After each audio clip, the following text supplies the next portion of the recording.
말씀은 마태복음 24장 3절, 마태복음 24장 3절 한 절만 받들어 읽겠습니다.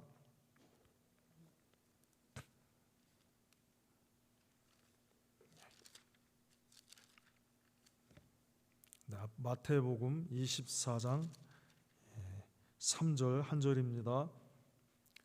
예수께서 감난산 위에 앉으셨을 때 제자들이 종용이 와서 가로되 우리에게 이르소서 어느 때에 이런 일이 있겠사오며 또 주의 임하심과 세상 끝에는 무슨 징조가 있사오리까.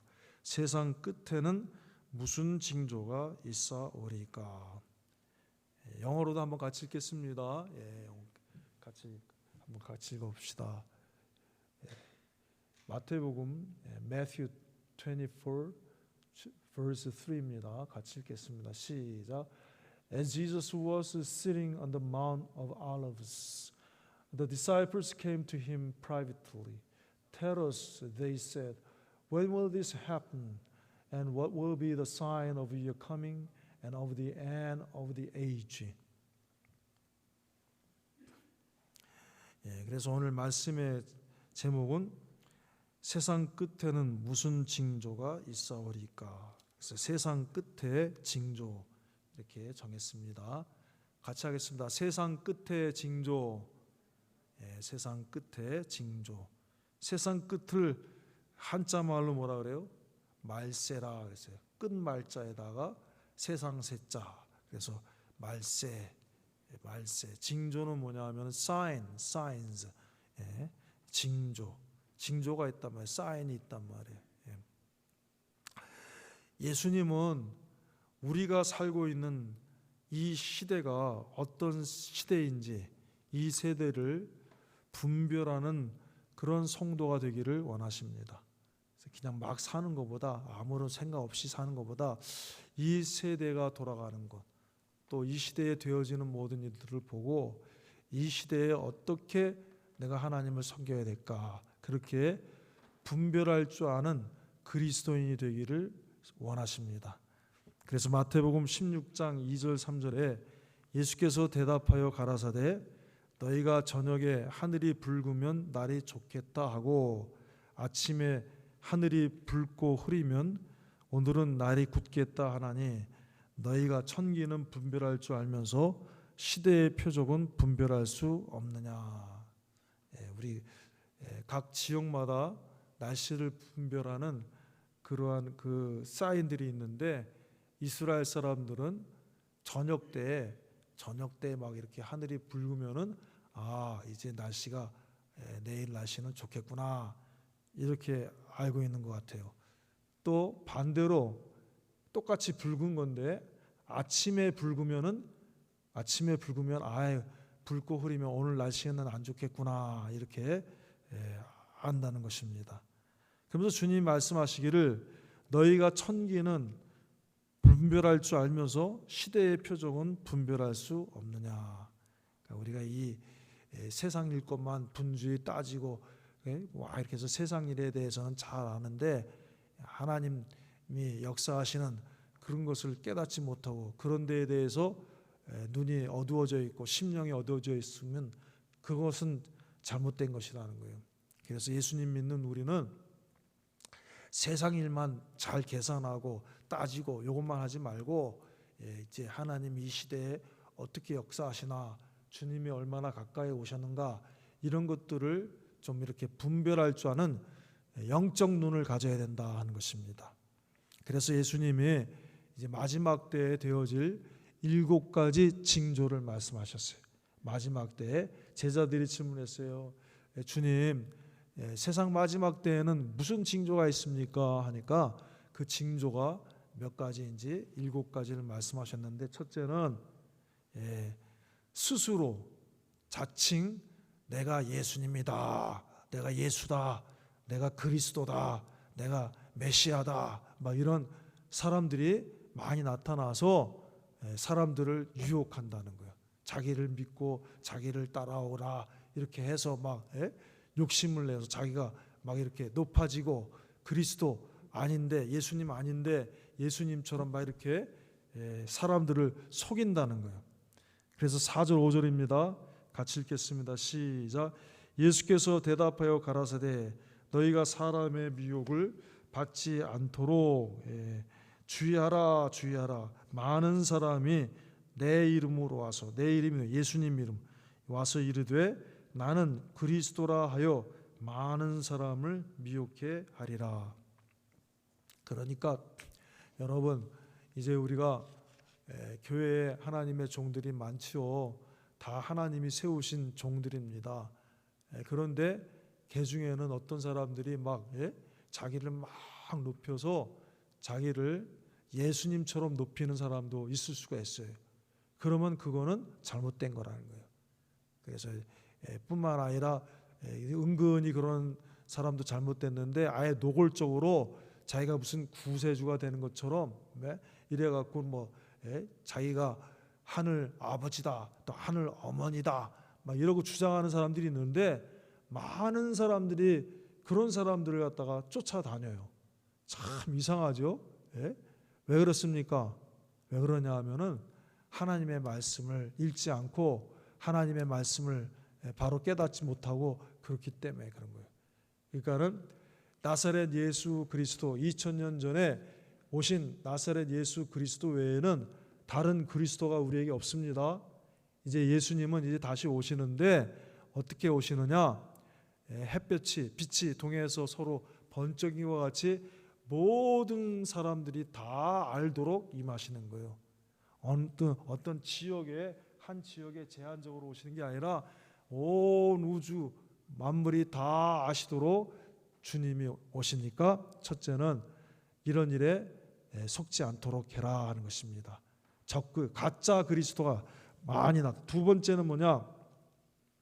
전쟁이 많이 일어나는 거지. 전쟁이 많이 일어나서 민족과 민족이 서로 싸웁니다. 한 나라에도 여러 민족이 살고 있죠. 보니까 이번에 아프가니스탄에서 많은 사람들이 이제 미국이 철수하는 바람에 아프가니스탄 민주 정권이 이렇게 다 항복하고 거기 대통령이 도망쳤잖아요. 그리고 탈레반이라는 옛날 20년 전에 사람들이 다시 정권을 잡았어. 그렇기 때문에 20년 동안에 미국이나 우리 자유 세계의 사람들을 협조했던 사람들이 견딜 수가 없는 거야, 그 사람들 때문에. 그래서 나올 때 많은 사람들이 피난해 나오는데 그 아프가니스탄에 민족들이 많아요. 무슨 뭐 파슈툰족이 있고 무슨 족이 있고 근데 그런 아프가니스탄뿐만 아니라 주변에 많은 나라들이 여러 민족이 살고 있어요. 한 나라 속에. 그러니까 어떤 민족 간에 문제가 생기면은 그 민족끼리 막 전쟁이 일어나고 싸우고 다투고 이럽니다. 요즘 계속 싸우잖아요. 계속 전쟁을 해요. 아제르바이잔하고 아르메니아하고도 막 드론 갖고 폭격을 하고 막 서로 죽이고 막. 또 그렇습니까? 다른 나라도 막 전쟁하고 그러잖아요. 아프리카에서 전쟁이 있습니다. 중동에서 전쟁이 있습니다. 그리고 또 이 남미에서는 지금 막 미국으로 올라고 수많은 난민들이 막 IT 이런 데에서 막 기근과 지진, 해일 이런 것 때문에 견디지 못하고 막 오는데 마지막 두 번째 징조는 뭐냐면 난리와 난리가 있겠다. 그래서 6절 7절 봅니다. 6절 7절 난리와 난리 소문을 듣겠으나 너희는 삼가 두려워 말라. 이런 일이 있어야 하되 끝은 아직 아니니라. 민족이 민족을, 나라가 나라를 대적하여 일어나겠고. 그래서 민족 간의 전쟁이 일어납니다. 또 국가 간의 전쟁이 일어납니다. 세 번째 징조는 뭐냐? 기근과 지진이 일어납니다. 막 배가 고파요. 막 사람들이 먹을 것이 없어요. 지금 이 시대에 얼마나 풍족합니까? 근데 이 시대에 많은 사람이 굶어 죽고 또 지진이 막 일어나서 얼마나 많은 사람들이 지금 그 지진 때문에 두려워하고 무서워하고 있습니다. 그래서 7절 하반절에 봅니다. 7절 나라가 나라를 대적하여 일어나겠고 처처의 기근과 지진이 있으리니. 지진과 기근. 그 다음에 뭐가 있냐 하면은 네 번째 징조는 성도의 고난과 죽음. 성도의 고난과 죽음입니다. 9절 읽겠습니다. 시작. 그때 사람들이 너희를 환난에 넘겨주겠으며. 그래서 너희라고 하는 건 뭡니까? 예수님을 믿고 쫓는, 여기 직접적으로 이 본문에 보면 제자지요. 넓게 보면은 예수님 믿고 쫓는 우리 성도들을 다 말씀합니다. 그때 사람들이 너희를 환난에 넘겨주겠으며 너희를 죽이리니 너희가 내 이름을 위하여 모든 민족에게 미움을 받으리라. 그래서 사도 요한 외에는 예수님 제자 중에 12제자 중에 가룟 유다는 스스로 목숨을 끊었고, 그 다음에 이제 예수님의 그 제자 사도 요한 외에는 다 순교를 당했어요. 다 순교를 당했어요. 그래서 이제 이런 성도의 고난과 죽음, 예수님을 믿고 따르는 종들의 죽음, 예수님을 믿고 복음을 전하는 주의 종들의 죽음이 있습니다. 주의 종들이 제일 일바따로 잡혀가는 거예요, 여러분. 공산당들이 와갖고 제일 먼저 잡은 게 뭐냐 하면은 목사님들, 장로님들, 교회 지도자들이었어요. 장로님들을 잡아서 고문하고 그래갖고 막 많은 목사님들과 장로님들이 순교를 당했어요. 일제시대 때도 마찬가지였습니다. 그런데 그걸로 끝나는 게 아니라 그런 일들이 이제 점점 더 커지게 됩니다. 그래갖고 주의 종들의 체포, 주의 종들의 핍박받고 고난받고 죽게 됩니다. 순교를 합니다. 그 다음에 또 뭐가 일어나느냐? 미움과 배신과 분란이 일어납니다. 10절 다 같이 읽겠습니다. 10절 시작. 그때 많은 사람이 시험에 빠져 서로 잡아주고 서로 미워하겠으며. 그래서 서로 잡아주니까 뭐예요? 전에는 서로 하나가 되었는데 서로 어때요? 분란이 생기는 거예요. 분란이 생기고 서로 싸우게 됩니다. 그리고 배신합니다. 배신해갖고 배반해갖고 고발해갖고 이 사람을 비밀을 지켜야 되고 의리를 지켜야 되는데 배신해 이 사람이 잡아주고 또 저 사람은 이 사람을 잡아서 저기다 갖다 잡아주고, 이래서 미움과 배신과 분란이 일어나는 겁니다. 어디에? 너희겠어요? 너희라 그랬으니까 누굽니까? 같이 읽겠습니다. 10절 시작. 그때 많은 사람이 시험에 빠져 서로 잡아주고 서로 미워하게. 누가 시험 받아요? 안 믿는 사람이 시험 받는 게 아니라 믿는 사람이 시험 받으니까 믿는 사람들이 서로 이렇게 그 안에서 미워하고 분쟁이 생기고 다투게 되고 배반하고 이렇게 되는 거예요. 그 다음에 또 뭐예요? 무슨 징조? 거짓 선지자의 미혹이 있다는 거예요. 11절. 거짓 선지자의 미혹. 거짓 선지자가 많이 일어나 많은 사람을 미혹하게 했으며, 이렇게 해야지 구원받습니다. 저렇게 해야지 구원받습니다. 이렇게 해야지 천국 갑니다. 막 이러고요. 이렇게 해야지 복을 받습니다. 막 이래서 성경 아닌 거, 성경을 증거하지 아니하고 하나님 말씀을 증거하지 아니하고 세상 철학과 세상의 재미난 얘기를 가지고 그렇게 사람들을 미혹을 하는 거예요. 그래서 옛날에 조엘 오스틴 목사님이라고 들어봤어요? 조엘 오스틴 목사님이 그 굉장히 큰 교회 엄청난, 그래서 그 풋볼장에 원래 풋볼장이었는데 거기서 모여서 예배를 드릴 정도로 많은 사람이 모였는데, 조엘 목사님의 그 말씀을 전하는 내용을 보니까 거기에 하나님의 말씀이 없는 거야. 그리스도가 없고 예수 그리스도의 십자가가 없고 전부 이렇게 세상적인 얘기만 해서 사람들에게 이렇게 듣기 좋은 얘기만 하는. 그래서 비판하는 분들 중에는 그 조엘 오스틴 목사님 잘못됐다 이렇게 하는데, 자, 지금도 그런지 모르겠어요.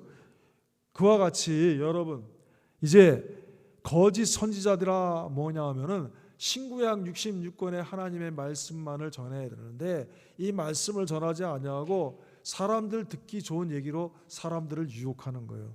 이렇게 해야지 잘 된다, 저렇게 해야지 세상에서 성공한다. 세상 성공적인 얘기만 하는 거야.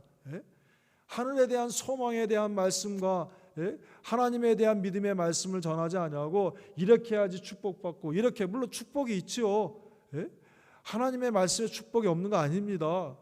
근데 그 말씀을 하나님의 말씀에 근거해서 전해야 되는데 무슨 긍정적 사고를 가져야 되고 적극적으로 살아야 되고 뭐 어떻게 해야 되고 이상하게 교회 안에서 그런다면 그 세상에서 세상 사람들이 강연하면 그거는 그렇다 치는데 교회 안에서 성경을 갖고 하나님을 믿고 섬겨야 되는데 그런 거 갖고 그래. 그게 거짓 선지란 말이에요.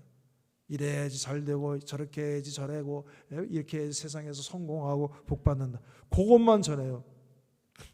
그다음에 거짓 선지자의 미혹이 있다는 겁니다. 세 번째, 일곱 번째는 뭐냐면 불법의 성행. 불법의 성행. 법을 지켜야 되는데 법을 안 지켜 사람들이.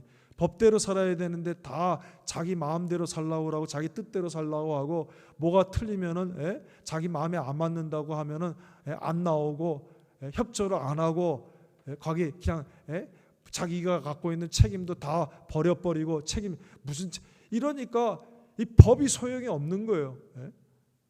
다 자기 마음대로 욕심대로 하면 아무리 법이 있고 책임이 있어도 그 책임을 안 지키고 자기 마음대로 하면 그게 불법의 성행인 겁니다. 12절 같이 읽겠습니다. 12절 시작. 불법이 성함으로 많은 사람의 사랑이 식어지리라. 그래서 이렇게 7가지 징조인데 뭐예요? 자칭 그리스도의 출현과 미혹. 두 번째 전쟁, 난리와 난리. 세 번째 기근과 지진. 네 번째 주의 종 특별히 성도의 고난과 죽음. 미움과 배신과 분열. 그 다음에 거짓 선지자의 미혹. 그 다음에 7번째는 불법의 성행. 이렇게 있는데 중요한 것은 이제 마지막 말씀이에요. 중요한 것은 같이 읽겠습니다. 13절 시작. 그러나 끝까지 견디는 자는 뭐예요? 구원을 얻으리라.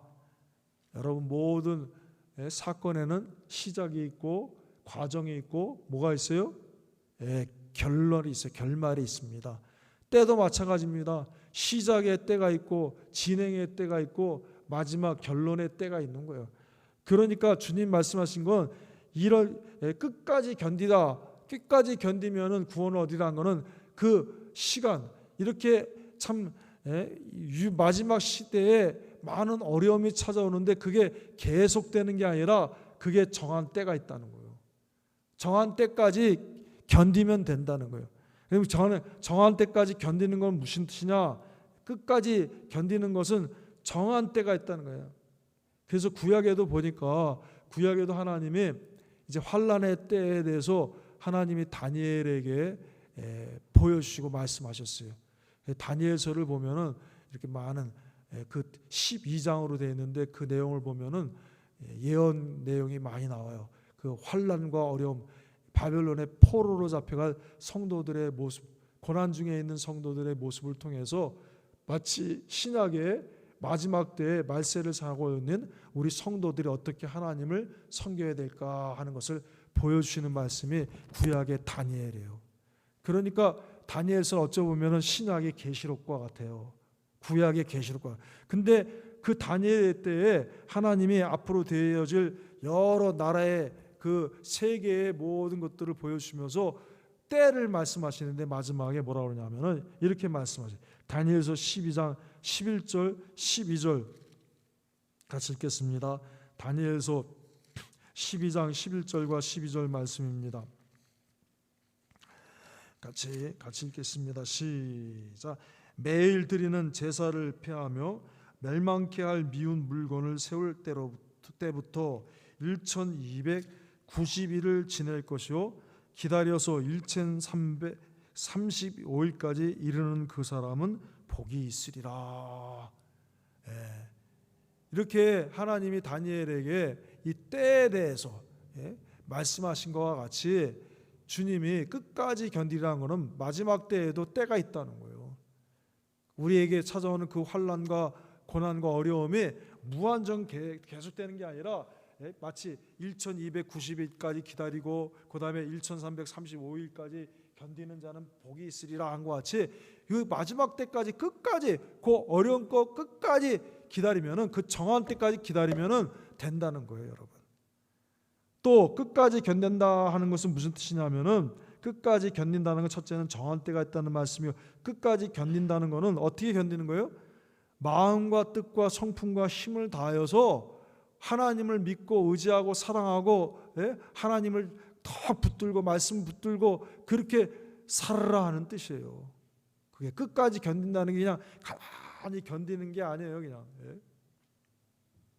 제가 어렸을 때 목욕탕에 갈 때 우리 남탕이니까 이제 사모님하고 저하고 애들하고 다 같이 목욕탕을 갑니다. 그러면 사모님하고 여자 애들은 여탕으로 가고 은평이고 나는 이제 남탕으로 가는데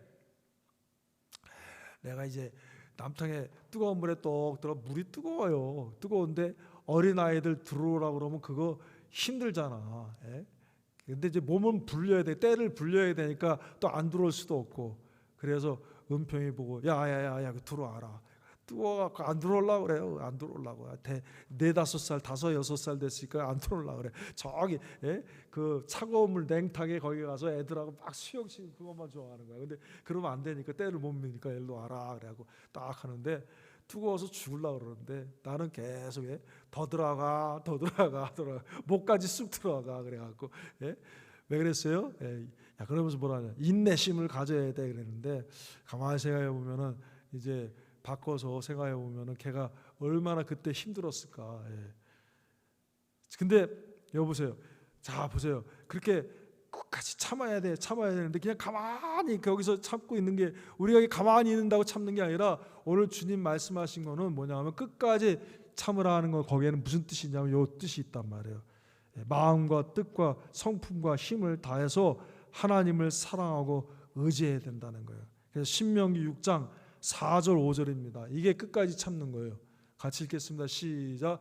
이스라엘아 들으라. 우리 하나님 여호와는 오직 하나인 여호와시니 너는 마음을 다하고 성품을 다하고 힘을 다하여 내 하나님 여호와를 사랑하라.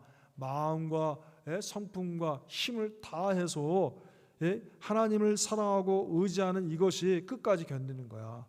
끝까지 견딘다는 의미예요. 여기가 또 끝까지 견딘다는 거는 세 번째 무슨 뜻이 있냐면은 그냥 막 가만히 참고만 있는 게 견디는 게 아니라 뭐냐 하면은 목숨까지도 각오하고 줄을 쫓는 거예요. 그것이 끝까지 견디는 거예요. 그래서 그 대표적인 하나님 말씀을 다 들으면은 다니엘서 3장 17절에서 18절 말씀입니다. 다니엘서 3장 17절 18절 말씀 같이 읽겠습니다. 시작. 만일 그럴 것이면 왕이여 우리가 섬기는 우리 하나님이 우리를 극렬히 타는 풀무 가운데서 능히 건져내시겠고 왕의 손에서도 건져내시리이다. 그리 아니하실지라도 왕이여 우리가 왕의 신들을 섬기지도 아니하고 왕의 세우신 금신상에게 절하지도 아니할 줄을 아옵소서. 그런데 여기 18절에 그리 아니하실지라도 하는 뜻이 무슨 뜻이에요? 그리 아니하실지라도 하는 뜻이 무슨 뜻입니까? 선교 그리 아니하실지라도가 무슨 뜻이야?